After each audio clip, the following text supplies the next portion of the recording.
تو آشپزخونه نازلی خانم داشت ظرفا رو میشست. بعد شما میایین تو آشپزخونه. بعد مهلا خانم میاد تو. مهلا خانم میگه وقتی اومده تو آشپزخونه شما رو دیده که وایسادین خیره شدین به نازلی خانم. نوشین خانم، من ترسیدم مثل شما که الان ترسید.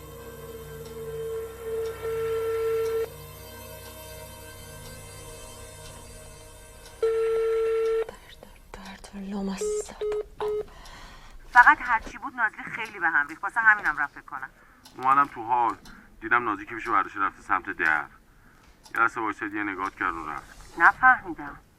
تو اتاق خوابت روی تخت دراز کشیده بودم، یهو یکی درو محکم کوبید. من تو آشپزخونه بودم، رامین اومد یه چیزی نوشت روی کاغذی، زد به یخچال، بعدم رفت بیرون.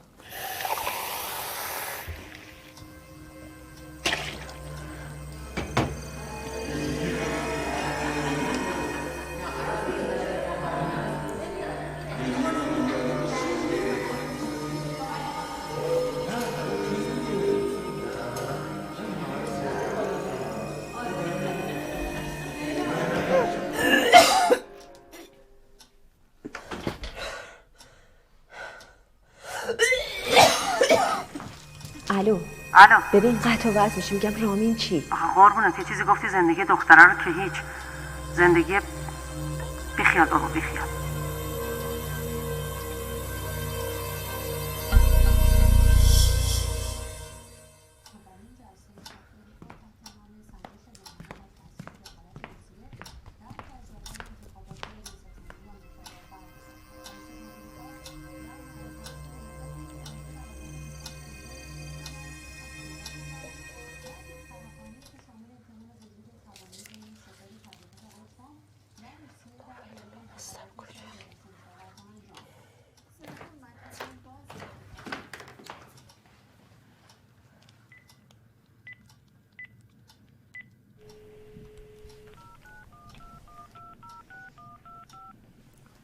دستگاه مشترک مورد نظر خاموش می باشد.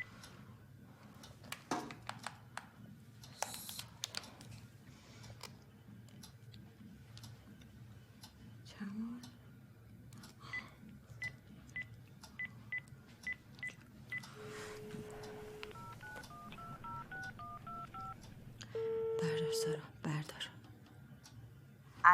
الو سارا. سلام. میدونم دیر وقته. نه نوشین خانم، من نتونستم بخوابم. شما دیشب کی رفتین؟ بعد از اینکه حالتون بد شد ما رفتیم، یعنی داد زدین سر همه و گفتین که بریم. داد زدم؟ آره خب نازلی خانم باهاتون تماس گرفت؟ مگه من زنگ میزد؟ نمیدونم من. الو سارا چی شده؟ ببین بابا برو یه جایی وایسا آنتن بده تو این خونه لعنتیت. نازلی چی شده؟ نوشین خانم الو سارا من اصلا نمیفهم چی میگی. الو سارا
چگاه خورده نوشی؟ چه گویی خوردی؟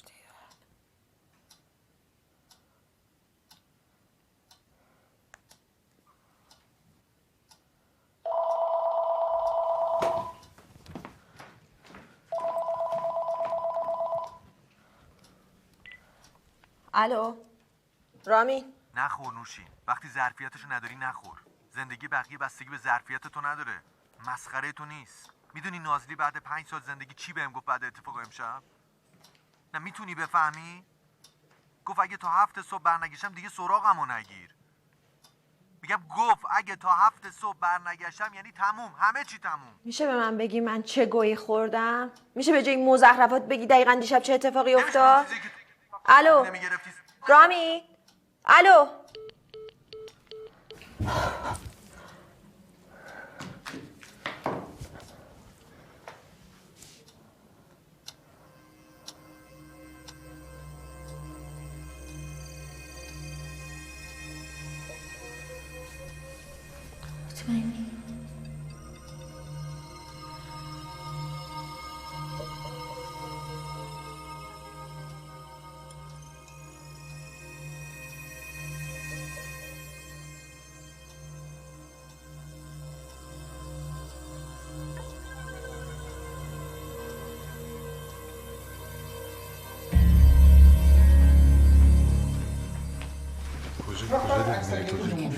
ماشینم بذار من برای توضیح میدم یه چیزی واسه خودشون خودتو بذار جای من. من دقیقا اگه جای تو بودم این کارو نمی‌کردم. ببینم هر توجیهی که میخوای برای من بیاری مهم نیست. بهم دروغ گفتی بهم دیگه گفتی دیگه دوست. من فقط یه چیزو بهت نگفتم، اونم به خودم حالی که الان داری اصلا خوب کاری کردم. خوب کار انسانی کردم، باباتم کار انسانی کرد. اسم بابامو نیار. دو تایی رفتین نشستین تصمیم گرفتین چی به صلاح من. دیگه من چند سالمه؟ بچه‌م من که تو برای من تصمیم گرفتی چند وقت میدونی؟ 5 سال. من 5 دقیقه تو کل زندگیمون تا حالا چیزی رو از تو پنهون نکردم. من تو 5 سال عروسک دادی دست من. برو کنار.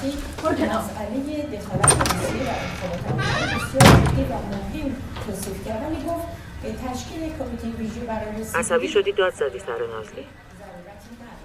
بهش گفتی خیلی احمقی. اونی که باید حواسش بهش باشه من نیستم، یکی دیگه است. ببینم منظورت به رامین بود؟ نوشین هستی؟ الو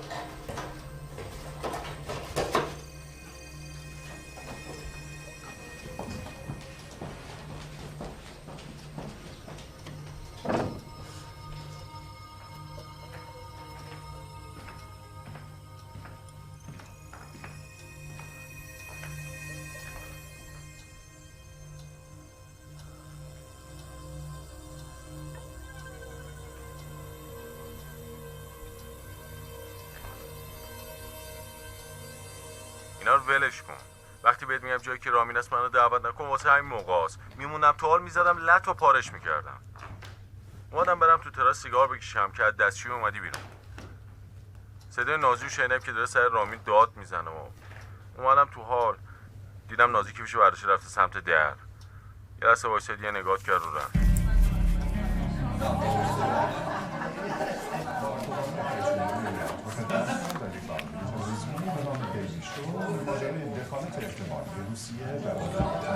نمیذارم یخچال شب گوش نشد بخور. سوسا درش بازه. استفاده نشده است، فقط درش بازه. نازلی کمک نمیخواد؟ نه زیاد. نوشین خوبی؟ نوشین چی میخواستی؟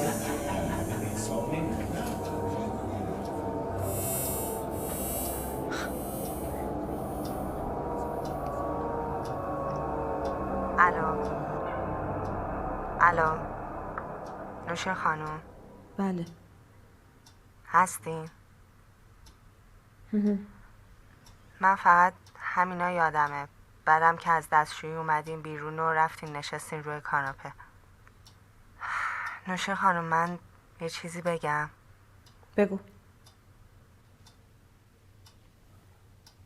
بگو دیگه. از وقتی اومدم خونه نتونستم بخوابم. میدونین بعد از اتفاقای امشب اصلا به همه چیزم با پیمان شک کردم. از سر شب تا حالا 10 بار زنگ زدم اما نمیدونم نمیخوام جوابشو بدم. نوشین خانم من ترسیدم، مثل شما که الان ترسیدین.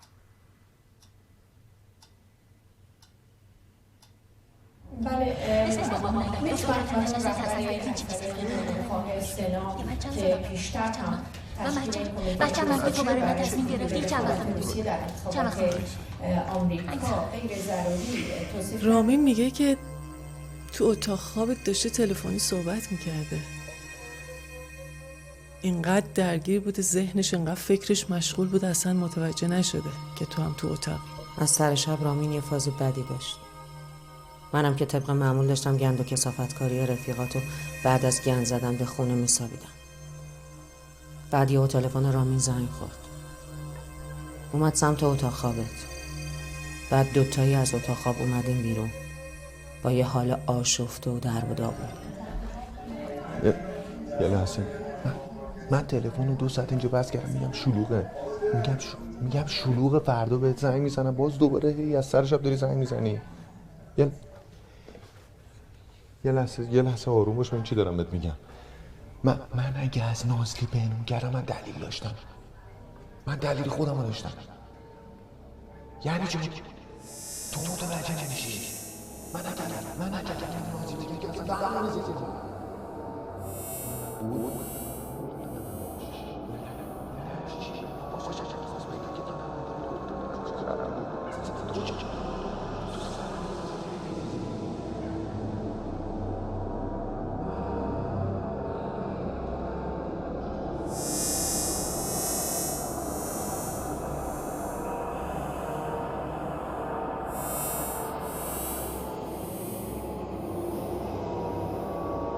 خفه شو بابا.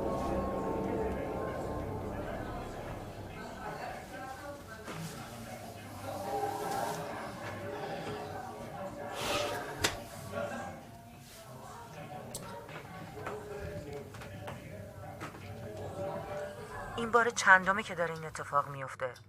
چندمین بار نوشین. یه حرفی رو میزنی نمیدونی زندگی طرف چی میشه. رامین زنگ زده به من پشت تلفن گریه که نازلی بهش گفته اگه تا 7 صبح برنگشتم قید همه چی رو بزن. همینو میخواستی؟ نوشین بهت بر نخوره ولی کم کم دارم فکر میکنم نکنه داستان جدایی من با مرتضی یه جورایی به تو هم ارتباط داشته. والا به هیچ چیز تو نمیشه